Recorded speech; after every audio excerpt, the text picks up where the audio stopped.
It is another incredible Friday. And guess what? You know what that means. It's time for BAM. That is the big agent meeting. I'm your host today, Tony King, Vice President of U.S. Growth. My gosh, do we have an incredible show for you today? We're going to blow your socks off. We're going to knock your socks all the way off. Starting at the very top, we have the one, the only, my brother, Ian. You know him. You love him from KGCI. Ian, what you got for us, brother? Hey there, thanks for checking into the Big Agent Meeting, streaming right here on KGCI Real Estate on Air. Well, you've asked for it and we've delivered. Happening every Wednesday on KGCI Real Estate on Air. We got Wealth Wednesday. For a few hours at the start of each day, we shift gears into real estate investing with tactics from Brandon Brittingham, Chris Craddock, Randy Zimnock, and many other eXp Realty agents that have built long-term income far beyond the next transaction. If you're an investor-focused agent, this is for you too. Listen live at realestateonair.fm every Wednesday, or you can wait to catch it on demand on Spotify, Apple Podcasts, or iHeartRadio. We also got some can't-miss content coming your way right after the Big Agent Meeting over on KGCI Real Estate on Air. We're diving into team building. We're bringing you Tuesday's episode of Real Estate on Air Live, where I had the opportunity to sit down with Lars Hedenborg, the founder of Real Estate B School, and we broke down what it really takes to build a high-performance team, from that first admin hire to onboarding systems to a culture that actually sticks. And that leads directly into this week's Friday Focus, where you'll hear from powerhouse coaches like John Kitchens, Randy Berg, Glenn Bill, Ruben Garcia, Stuart Hislop, all sharing proven strategies around recruiting, training, and scaling without burnout and without chaos. So if you're ready to listen, scan the QR code over here and download the always free KGCI Real Estate on Air mobile app for iPhone and Android, or just search KGCI wherever you listen to podcasts. Oh my gosh. Thank you so much, Ian. Always excited to hear from you, brother, and all the incredible work that y'all are putting in at KGCI. By the way, that's free. Free 99. You can get so much education, so much knowledge to grow and improve your business on KGCI.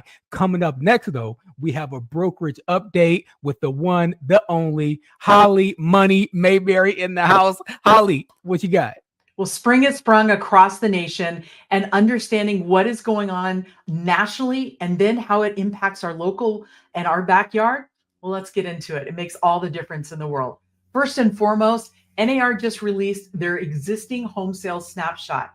While March was a little bit down from February, it's nothing to be panicked about, because overall, we're continuing to see new home sales outpace residential resale, but more on that in a minute. Buyer demand, it's remaining solid, which is really great. And we've got about 4 months supply. Some markets you're seeing a little bit higher, like Southeast Florida or portions of like Arizona. But if I'm looking at the Northeast, even the Northwest, my goodness, you guys don't have a whole lot of inventory, which is not surprising. You're just now coming in to your high season. Couple of numbers I want you to know and think about is we've got about 44 million homeowners that have, my gosh, they're under that 6% on their mortgage rate. But what's interesting is we're seeing people make lifestyle choices that are impacting why they're not staying in their house anymore. They no longer are married to that rate. They're actually moving on with their life. And so as a result, when you think of everybody that you sold a house to in the last 5 years, they are probably at that point where a lifestyle change is coming. Maybe they've got a new job, they've got family that is growing, or they've got family that's going to college, taking care of parents. All of those things are now coming to the forefront for them. They're making changes. So it's going to be really interesting, especially with 44 million homeowners in that lower rate change.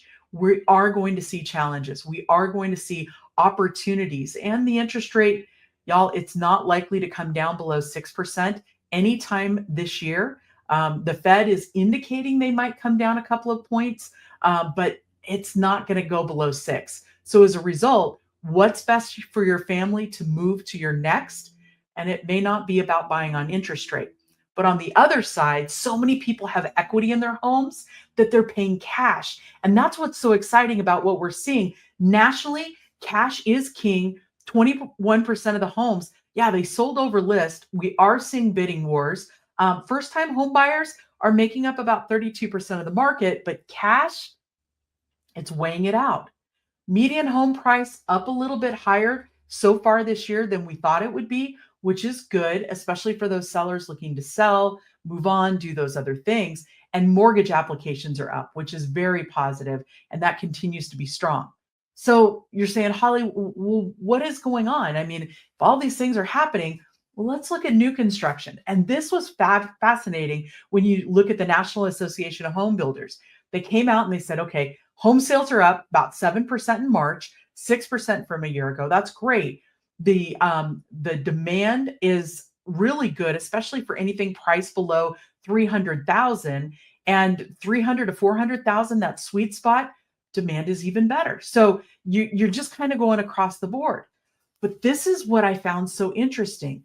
Builders are dropping their prices or offering significant incentives in upwards of 5% price reductions. That's great for consumers in this market. So for you and I going out and knowing what's available, not just in residential resale, but what's available for new construction is really paramount. It allows us to negotiate better, help our buyers make better choices. And especially if they're looking at, oh gosh, I want this kind of tile or maybe this kind of countertop or cabinets, those packages, the builders are a little bit more willing to work on. But this is the thing to keep in the back of your mind. We've got all of this tariff talk, and that is absolutely impacting folks. If it does go into effect, the home builders are estimating it will cost construction prices to go up about $10,000 per home. That is something to watch. Again, we're all kind of waiting with bated breath. And at the end of the day, what is best for the client today? Giving them all their options, educating on where they can go and what it looks like. Now, regionally, this is just a really nice update of what we're seeing across median home prices and existing home sales. This is just a really good snapshot. And if you follow NAR Research on Instagram, these graphs are all available to you. They're really good about dropping new information almost every week.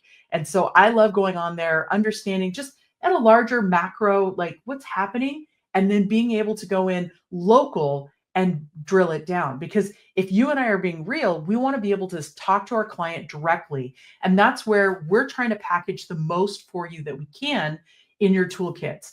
We've made some great updates to the toolkit for sellers here recently, and we've thrown the QR code on here for you for all the toolkits, the buyer toolkit, anything, the growth toolkit, looking to bring people to EXP. What I love about the seller toolkit right now is we've got the brand new seller listing package. And what it does is this presentation is completely customizable. It's designed to help you as you're working with the seller, and you can customize. There's multiple different styles of pages that you can fit your personality, the property, whatever makes sense. You can print it out, you can send it to them in a PDF, or you can email it as just a link. All of that is flexibility for you. And it's in the toolkit. It's free to our EXP family. So those are things I want you to think of. Now, I never want to leave you without some quick tips and hits as you're looking at your business. So let's take national and make it local. He's in a changing market because I do believe we're in a bit of a shift. We're seeing inventory increase. We're seeing buyers move around, but not necessarily quite as much as we're ready for. So I want you to watch these things as you're looking at MLS comparables as you go forward. Watch original list to sales price. How wide is that gap? What is the difference, especially if I'm going out to take a listing? What is that original list to sales price? Now, the best test, your future comps are always going to be what went under contract in the last 45 days. Those are going to be your sales comparables that the appraiser is going to use when you get under contract. So under contract in the last 45 days, that's your sweet spot. Those are the properties going to be used for sales. And then I want you to always be watching that absorption rate. How many months is it taking to take on all of the houses that you have coming on every market or every month? And then finally, how many days on market from last price reduction to pending? What's been interesting to watch in some marketplaces, especially with significant increasing inventory, is we're seeing that if it's been on the market 20, 30 days, that's okay. But once you hit that 35-day mark and then you reduce the price, is it so stale that people aren't seeing it? So there's some different strategies. Every market is different. Every property is unique. So I want you to be very thoughtful in how you're strategizing with your seller. And that's, again, why I want to go back to the toolkit. we've given you all of these different options to have better conversations. So as you're strategizing, working with your seller, talking them through how to best take care of what they can expect in the future, use the toolkit, ask these questions as you working through your comps in the MLS. And as always, I cannot wait to see you next couple of weeks at the regional rallies across the US. We're going to be bringing some amazing content. It's going to be so much fun. Thank you, guys. Wow. Thank you so much, Holly. As always, a pleasure to have you with these brokerage updates. That's incredible. Speaking of brokerage updates, I've got an update for you all. We are going to be introducing you or reintroducing you, depending on where you're coming from, right? We are going to be talking today about one of our top Hey guys, this is Terrence Clark, Express Offers Manager. Just wanted to give you guys a quick rundown of the platform for those of you who are not familiar. Express Offers is eXp's proprietary platform, connects you, our agents, and their sellers to ready, willing, and able cash buyers. Today, we are joined by Audra Fowler to share how she has leveraged Express Offers in her business. Hi, I'm Audra Fowler. My business name is Rose Gold Realty Team LLC. Of course, I am brokered by the wonderful eXp. I'm entering into my 7th year of real estate. I actually come from a mortgage background.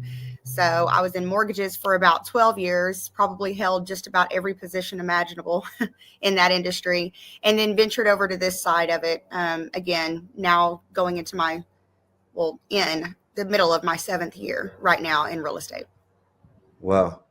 So I know you have a rich history in mortgages and in coming over in real estate as an agent. Tell me a little bit about how you learned about Express Offers and what made you want to be a part of it. Yeah, so I heard a little bit of it about Express Offers through Workplace, right? So just seeing a lot of posts in Workplace, it got me intrigued, and there were certain webinars about it and things like that. So I started tuning in to see how I could apply Express Offers, into my conversations with my clients, especially with, in today's market. It's definitely not how it was during COVID. So, this year I feel like it's picking up a lot more than last year, but we are seeing a correction in the market, if you will, where homes are staying on the market for a little bit longer than most of us would like. So it was a great tool for me to implement in my conversations with my clients. Doesn't cost them a thing. So it was just that convenience factor, of letting them know, hey, we have a great relationship set up with a multitude of cash buyers. Being able to put your property in front of them to see what they have to offer. It takes a few days, but it costs you nothing to do that. So it's been a great tool for me. And plus, I used to think of it as a tool where it fits, only certain scenarios, which yes, that could be true, but there's especially how quick the offers come through. You never know, so being able to present each and every offer that comes through to my clients, even if they're a luxury client, it just really depends on what their timeline looks like, what their goals are, and so forth. So being able to just have that tool, and it makes me proud. Everything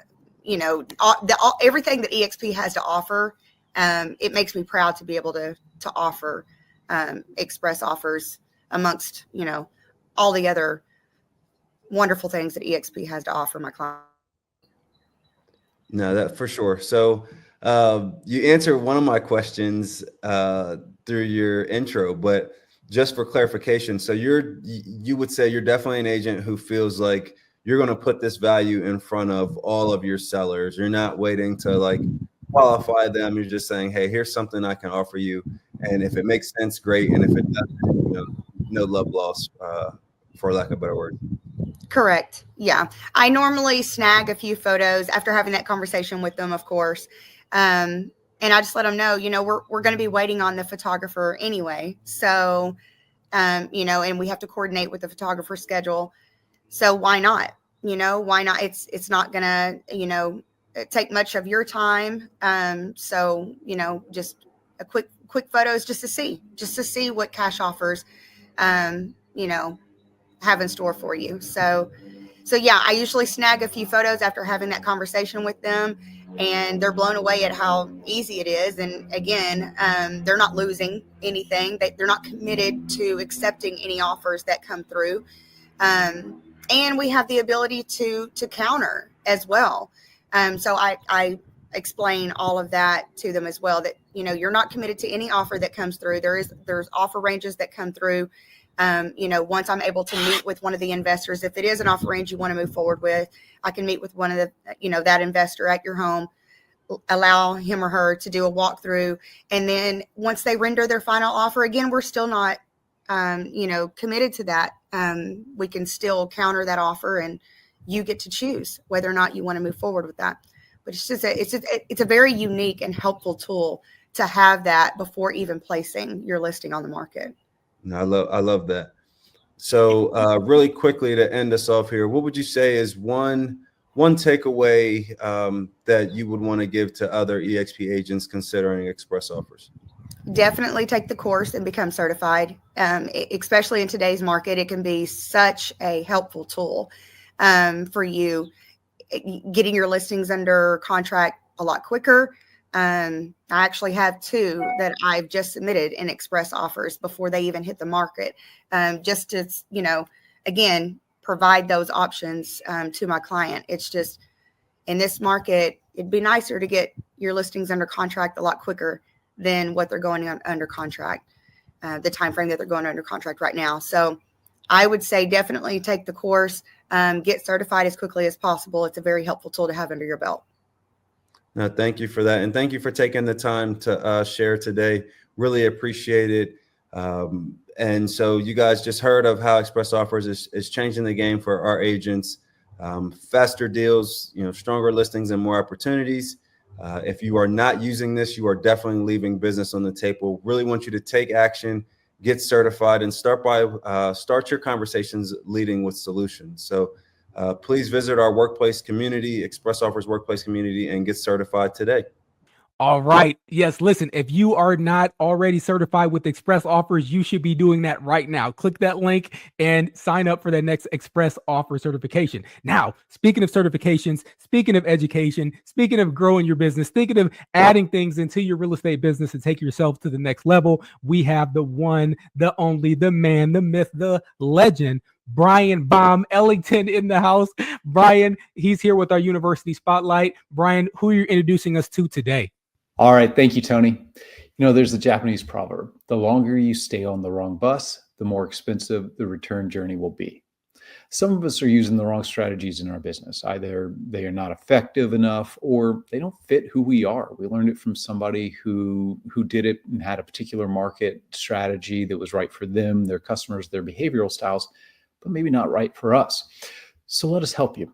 Come to the EXP University and check out some of the training that we have available for you. So next week, for example, on Monday, we've got the magnificent Leo Pareja and Holly Mabry talking about clear cooperation, getting real about what it means for listing transparency, fair housing, and open market access, kind of outlining the challenges that we're facing right now in the industry from a few, let's say, motivated individuals who are trying to change things for their own benefit at the expense of both agents and our customers.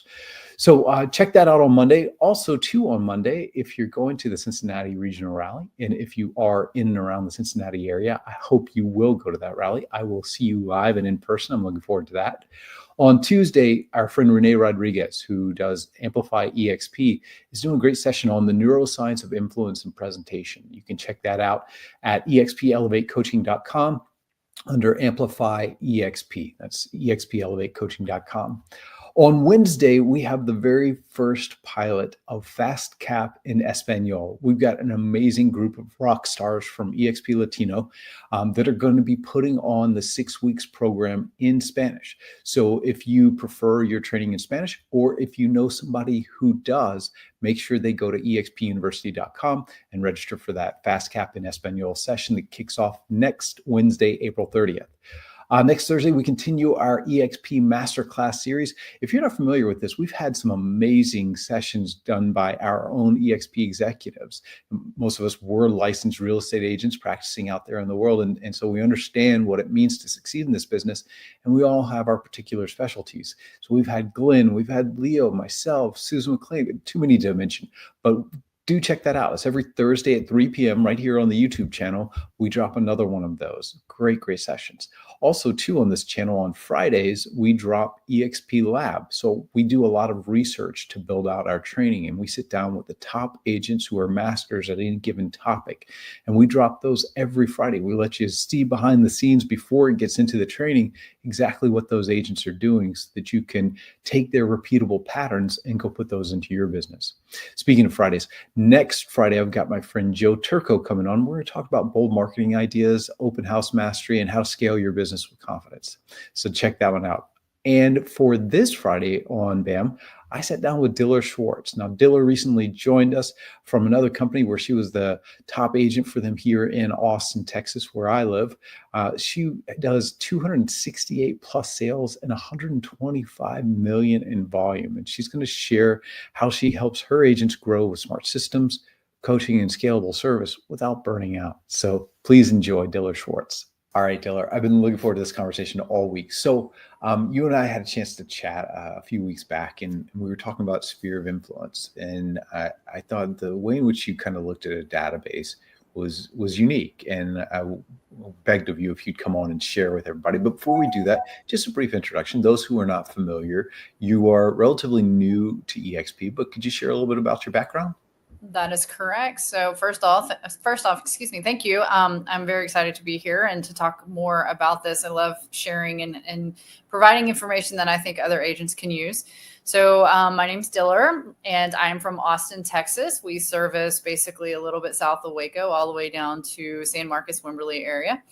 I've been in real estate since 2012. I started out as an assistant, and I've worked my way through all of the positions on a team. And in 2020, I started my own team here in Central Texas and decided to go full-time selling real estate.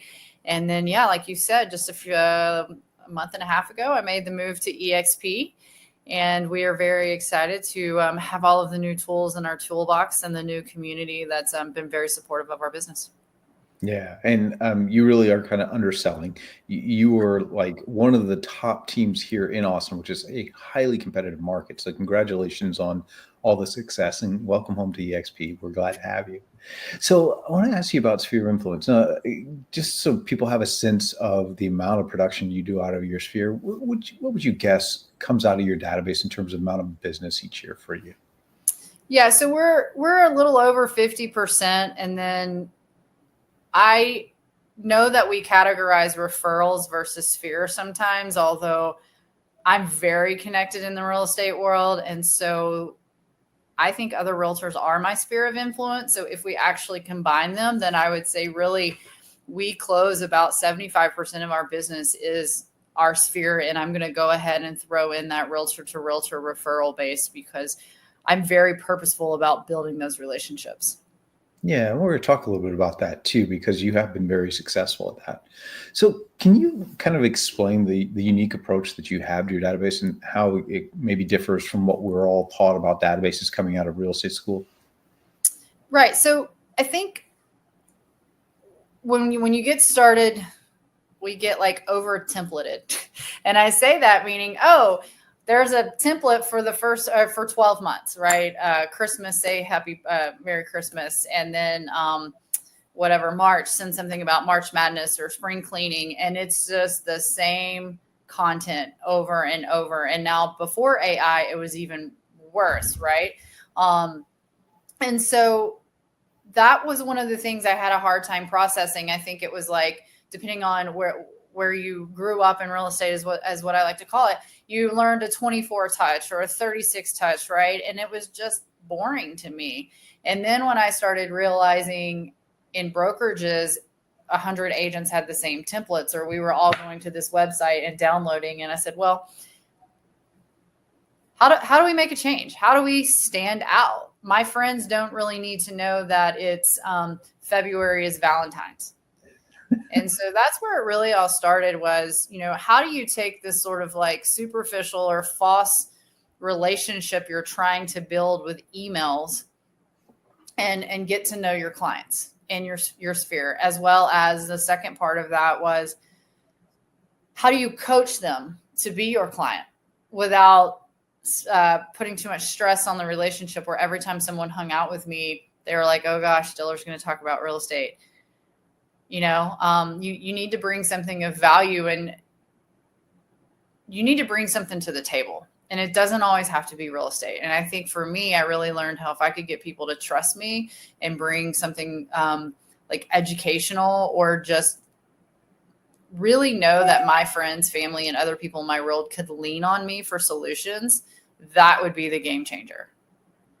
Yeah, you're very much right on. And we're all told, in some form or another, about the NAR stat, right? So NAR asks buyers and sellers every year, and every year buyers and sellers, over 80% of them say that they would use the same agent again. However, they also ask them, did you in your last transaction? And it's more like 11 to 15% actually did. Why?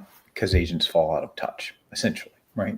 And so that's what drives people who are going to try to overcome that, first to just get an automated system that then kind of puts you on some sort of drip campaigns. But then to your point, out of expedience, sometimes we can just let it be the bare minimum. And there's being top of mind, but then there's being top of mind and relevant and valuable. And that's the big challenge for a lot of agents, is how do I create that value in a scalable way? So what does that look like for you?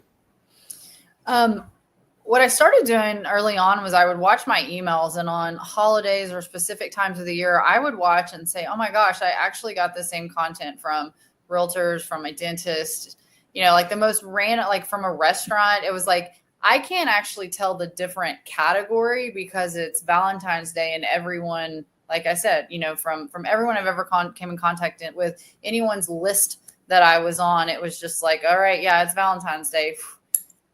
Got it. Yeah. But I'm not going to click on anyone. They're simply telling me happy Valentine's Day. So then I went to, well, how can I either get someone to click, get someone to call, or just make it different? So I actually moved away from having so many of the predictable emails, predictable content, predictable touches. And why do you hire someone? You hire someone out of need. Took a deep dive about 3 years ago into the list of the 10 Ds of divorce, diamonds, death, dollars, and all of that, and said, all right, well, how do I actually build rapport with people through that and take these touches so far, like off, or take them off an e-blast and really make them relatable to people? So I started paying attention to social media, right? So if you posted something about your child, I don't know, maybe you have a senior in high school and they're graduating. Cool. I'm going to drop off a gift. I'm going to send something funny about graduation. One of my biggest referral partners in Dallas, her mother was living with her, and she would post pictures of moms in the garden. And so I sent her one of those really long, like, picker things that you can get stuff off shelves. And I was like, here, this is for your mom to pick weeds. And then her son is a big sports star and ended up in the hospital, and he's like 12. And I sent sports coloring books to the hospital. So things like that were more important. And when I really started getting the speed on those actions, that's when I realized this is different. And then I took a class once, and the speaker was like, stop sending information about cleaning your gutters, offer to clean them, or send the guy who's going to clean them. Right. And through that, you actually don't have to send a e-blast to 2,000 people and just hope it sticks. You send it to the one person that it'll stick. And are you purposeful and regimented or scheduled in your frequency of touch with those individuals? And meaning, if I'm one of those 100 to 200 in your database, Am I on some sort of reminder plan that says, hey, Diller, it's, April, whatever, you need to talk to Brian? Or are you just kind of, as a habit, do you sit down each morning and go, who haven't I talked to in a while? Like, how do you systematize that? So Ryan Young, who is the creator of Fellow, one of my favorite softwares out there, he's really big on segmenting your database. And if I've learned anything from him, that would be one of the biggest things that was a game changer for me. And I was doing it to a degree already, which I think made it easier for me to go full in. However, I didn't really know how to explain it. So yeah, my database is very organized of, these 5 people are going to make a move. I know 100% within 3 months. These guys are 3 to 6 months. But then on top of that, I'm very organized with, have they been introduced to a lender? Where are they at in the process? Are we working on credit scores? Are we waiting on a situation, right? Graduation, birthday, I hate to say it, somebody could be really sick, and once something happens, we need to downsize. So understanding those contexts and then actually organize it to your year becomes so less stressful, because I don't really have to look at my database and say, well, oh my gosh, I didn't do the right activities, and so now there's no one closing this month. I can almost predict that, right? And it just makes the year a little bit easier when you segment it that way as well. Okay. Well, so what are those kinds of strategies that you use to identify potential leads among your past clients and your referrals? I would say I have been so lucky to have some of the best mentors and sales coaches to really help me understand conversations and motivation and how to break through to get the answers I need to know where I'm going. So I don't have a conversation and you're like, oh, sure, we're looking in 6 months. Well, tell me what's important to you about the 6 months. And, there's so many more questions that I'm going to have, as well as you better bet I'm watching you on LinkedIn. I'm watching you on your social media channels to make sure that that's what I'm seeing, because the last thing I want to do is see you post on social media that you're, landscaping the yard because you're getting ready to sell, and yet I haven't had a conversation with you in the last 5 days. Like, if you're at that point already, then I need to be in that conversation, and you best bet I'm going to deliver some beer to your house and say something funny about, like, here, let me help take the load off on the weekend, or I saw you doing landscaping, right? And I just have, once again, being unique, like I have 4 or 5 strategies of consistent gifts that I'm giving that are, it's hard. It would be very hard for you to know it's not for me. Okay. Can you give me some examples? Yeah. So I'm a big craft beer person, and it's my gig. And if I'll just go to the store and kind of watch and just be like, okay, what all play on words can I do? So almost all my clients get Love Street. Why? I hope you love your new street. If I see someone complaining about a neighbor, I might send a funny, if you don't love the street, hint, hint, give me a call. I have bottle openers with my glasses on them. We send out koozies that say the market makes me drink to clients that we know are thinking the market's really tough right now. I have a yodeling pickle for the dill pickle. Let's make a deal. We've got shirts that instead of burying the St. Michael or St. Joseph, we have shirts that have St. Joseph on them with my name on it that says we're upside down so you don't have to be. So just little things that are my personality. They're really quirky, although they're different than, here's your March Madness calendar. Please put my mugshot on your refrigerator. All right. That's good. I like that. Well, and you mentioned your agent-to-agent side of things. How does that change when you're cultivating those kinds of relationships? Are you doing a similar strategy, or do you do something completely different? It's the same. Send it to the office. Send it to the group. There's all kinds of ways you can get creative, and if they don't have an office, just jump on a group call with them every once in a while. I can't tell you how many 30, 45-minute coaching sessions I offer to teams or offices just to build those relationships. And I typically get 2 or 3 referrals out of them. Also, I believe in affiliate marketing. And so I get some affiliate codes going and they start using the products that I'm using. And also, it doesn't hurt to have them follow you on all of your social media accounts. And then in turn, you do the same. And how are you meeting agents for that agent-agent referral? Is it virtual? Is it in person? A little bit of both? I believe that you should go to all events put on by your broker, as many as you can. I think that like hyper local, let's just take Austin, for example. You need to know who's on the other side of the deal. Sometimes we let our egos get in the way. And then when you're trying to transact and it's text, you're misunderstanding.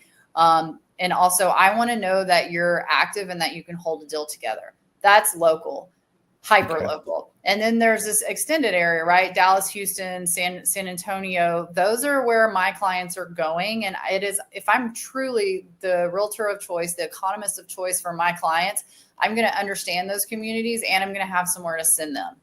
And so I network with those agents through, sometimes there's bigger events put on by Texas Realtors or your broker and things like that. That's going to bring you together. So for sure, I'm going to attend those. And then when they're national events, I'm just very purposeful to find people who are doing business at the same level that I am and or just who are like me, right? Hey, you like this, I like this, great. I've seen you on Facebook. I'd love to meet you. And then what I do is I just try to schedule coffee appointments. So I may not be in every single class, but you can guarantee that I'm going to leave there having coffee or lunch or dinner with multiple people and trying to create my own subgroups within that community. Yeah, and most people don't even think about that. But I look at you, I look at my friend Shannon Maxwell. There's been a few agents that I've met over the years that have amassed a huge following of other agents through events and other means that they then leverage for agent-agent referrals. And it is an amazing source of income for all of them because so few agents actually do it. Right. I mean, Austin's a very tough economy, especially right now to be an investor in. And a lot of my clients are investors. And so I have to understand other economies or have that other trusted referral partner because the deal's not dead because they can't invest in Austin. The deal is dead once I can't create a solution to their problem. Yeah, there's still plenty of people in Austin investing in lots of other markets, Broken Bow and other things like that. Yeah, absolutely. You and I talked about this. Do you mind sharing an example of how you turn maybe one transaction into multiple? So it's the same, right? We have to build rapport. So if I meet someone, I don't want to just know, are you pre-approved? Have you talked to a lender? Like those basic questions, that is all going to naturally unfold in a real estate transaction. I want to know about you. I want to know, is this forever? Where are you going? Are you here temporary for work? Who do you hang out with? Who do you know? Tell me a little bit about your family.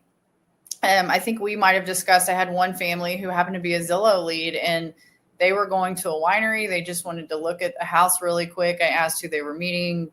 Their parents were actually like outside. And I was like, no, tell them to come inside. So I ended up selling a house to their parents. They went to the winery. I called the winery. I paid for their drinks ahead of time. And I think I've done, I think we'll be, let's see, 5 here soon. Wow. All through just building rapport, because what I found out, just being nosy and asking these questions, and I genuinely did care why they were relocating here and no one else was here yet. Well, come to find out the entire family was coming. So I helped their brother, or I'm sorry, the sister, the parents, them. They've now have 4 kids. When we started, they were engaged. So we've sold their first house and moved. Now the parents need a bigger house. Why? Because now when I sold the parents' home, the kids weren't married yet. Now they're married and there's 5 grandkids. So guess who also needs a new house? Grandma and grandpa. And so if they were all willing to move across the country to be next to each other and we didn't have families, I know that they're willing to move locally to have these bigger homes. I know their lifestyle. Yeah. And so there's that part of the transaction. There's also just really learning how to market your listings to double down and get your name out there. You want the neighbors to know that you're the agent of choice for the area. Yeah. You talked about analyzing your database quite a bit when we had talked, and you mentioned tools like Fellow. Would you mind maybe sharing, like, when you say analyze your database, what do you mean? What are you looking at and what are you looking for? So I'm always looking for, first of all, complete context. For me, a complete contact is I have a full name, first and last, and it's spelled right. I have a cell phone. I have an email address, preferably a work and a non-work related, a Gmail, Yahoo, or whatever. And then I want their home address. I don't care if they're a tenant or not. I want their address. And then the next part of that is I want a reciprocal engagement between the two of us. I want them looking at our website, and I want to make sure when I'm sending out emails that I do feel are valuable and they're not March Madness and the funny things I'm making fun of. They're opening them and they're engaging with them. So when I send out batch emails, I am going in and I am checking the reporting. You know, are people unsubscribing? Are they bouncing? Are they clicking? And I don't necessarily need to pick up the phone and say, hey, Brian, I saw that you looked on my website. I just want to know that you're still engaging with me. And then from there, when I go over to Fellow, what I'm looking at is are tenants looking at the home they're moving into, or they're living in, you know, are they curious? Are they being nosy? Crafting scripts around that, as well as then I'm taking it with our coach and saying, okay, how much equity do XYZ have? My older clients, I am tagging a little bit of age. Are they ready to downsize? I got your parents' information, and from what you said in our conversation, because I'm asking, they've been there 30 years.